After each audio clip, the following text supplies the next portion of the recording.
নমস্কাৰ সকলোকে অন্য এটা ভিডিঅ'লৈ স্বাগতম জনাইছোঁ।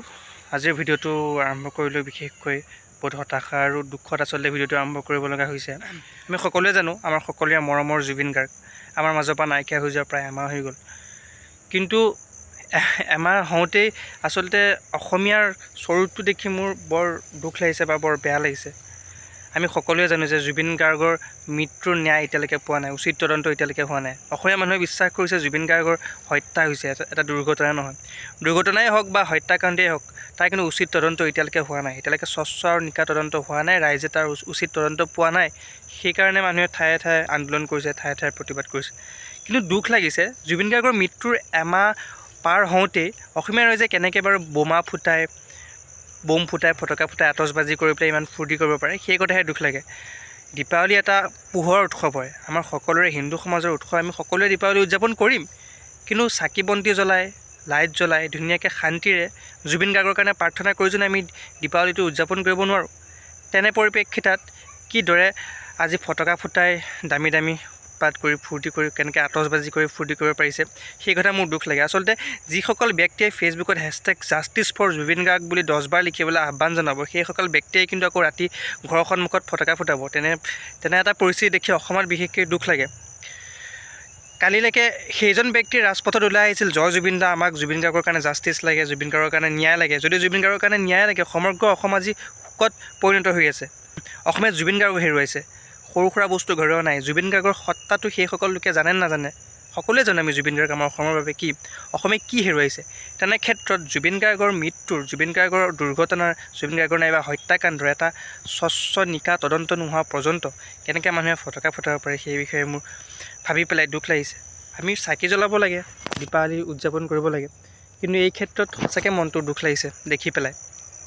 অকল ফেচবুকত #জাষ্টিছ ফৰ জুবিন গাৰ্গ লিখি থাকিলে নহ'ব, আমি সঁচাকৈ মনৰ পৰা বস্তুটো বিচাৰিব লাগিব আৰু সেই বস্তুটো মানুহক দেখুৱাব লাগিব। আৰু ইয়াৰ উপৰিও অসমত বিশেষকৈ এই কেইদিনত মানুহে, মই বুজি পোৱা নাই, মানে মূল সুঁতিটো এৰি পেলাই অন্যান্য কিছুমান দিশত মানুহে কিয় মনোনিৱেশ কৰি থাকে। কোন শ্যামকানু মহন্তৰ লগত আগতে আছিলে, অতীতত কি হৈছিলে সেই কথা আমি কিয় খুচৰি আছোঁ। শ্যামকানু মহন্তৰ লগত কোন মন্ত্ৰীৰ আগতে ফটো আছিলে, কোন তেনেকুৱা পাব্লিক ফিগাৰ আগতে ফটো আছিলে, কোন শ্যামকানু মহন্তৰ সৈতে আছিলে, কিবা আছিলে, নাইবা কোন অমিত প্ৰভা মহন্তৰ লগত কোন আছিলে, সিদ্ধাৰ্থ শৰ্মাৰ লগত কোন আছিলে, কিবা আছিলে। সেইবিলাক কথা আমি এতিয়া খুচৰি লাভ নাই। আমি এতিয়া মূল সুঁতিটোত আমি গুৰুত্ব দিব লাগে, জুবিন গাৰ্গক কেনেকৈ ন্যায় দিব পাৰে, শান্তি প্ৰক্ৰিয়াৰে কেনেকৈ এটা প্ৰতিবাদ সাব্যস্ত কৰি আমি জুবিন গাৰ্গক এটা উচিত ন্যায় আমি পাওঁ, জুবিন গাৰ্গক কেনেকৈ আমি উচিত ন্যায় পাওঁ, সেই কথাহে আমি মনোনিৱেশ কৰিব লাগে। বাকী কথাবিলাক আমি ফালৰি কাটিব দৰকাৰ নাই। আজি ৰবি শৰ্মাই কৈছে যে জুবিন গাৰ্গ ঢুকুৱা দিনাখনেই দেখোন দীঘলী পুখুৰী গছ কিছুপা কাটি দিলে। সেই কথাবিলাকত আমি গুৰুত্ব দিব লাগে আচলতে, প্ৰডাক্টিভ কামবিলাকত।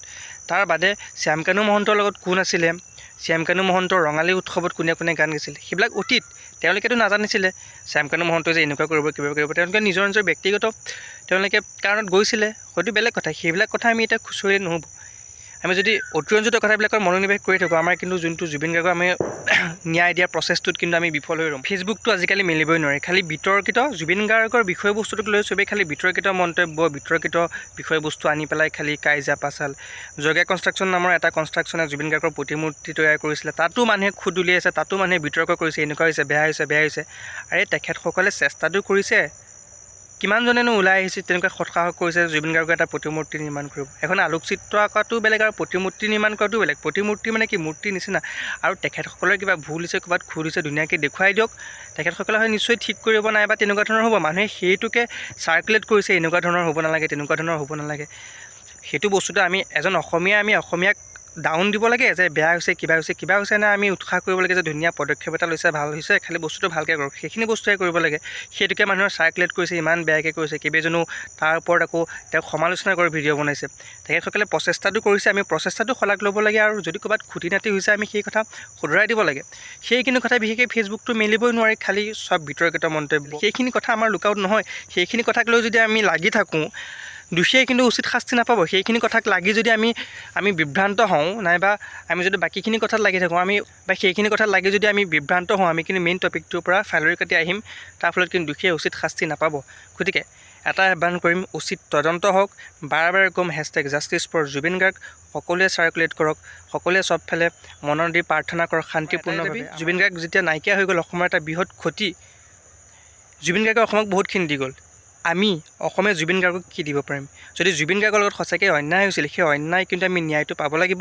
জুবিন গাৰ্গে অসমত বহুত দি থৈ গ'ল, সমগ্ৰ জীৱন তেওঁ অসমৰ বাবে উৎসৰ্গা কৰি থৈ গ'ল, অসমীয়া ৰাইজৰ বাবে উৎসৰ্গা কৰি থৈ গ'ল। গতিকে অসমীয়া ৰাইজে যাতে জুবিন গাৰ্গৰ হত্যাৰ বা জুবিন গাৰ্গৰ লগত যি দুৰ্ঘটনাত যোনখিনি তেওঁক এলাগী কৰা হৈছিলে, সেই সমগ্ৰ ঘটনা যাতে ন্যায় পাওক। জুবিন গাৰ্গে অসমক বহুত দিলে, এতিয়া অসমৰ মানুহে, অসমবাসীয়ে জুবিন গাৰ্গক দিয়া সময়। আহক আমি সকলোৱে একগোট হৈ পেলাই জুবিন গাৰ্গৰ ন্যায়ৰ বাবে আমি একগোট হওঁ। বাকী আজে বাজে কথাৰ পৰা ফালৰি কাটি আমি মূল খুঁটিত হাত দিওঁ। ইমানেই। সকলোকে আকৌ এবাৰ আহ্বান জনালোঁ, সকলোৱে জুবিন গাৰ্গৰ ন্যায়ৰ বাবে দাবী জনাওক শান্তিপূৰ্ণভাৱে। হ'ব, ইমানতে ভিডিঅ'টো সামৰণি মাৰিছোঁ। ধন্যবাদ।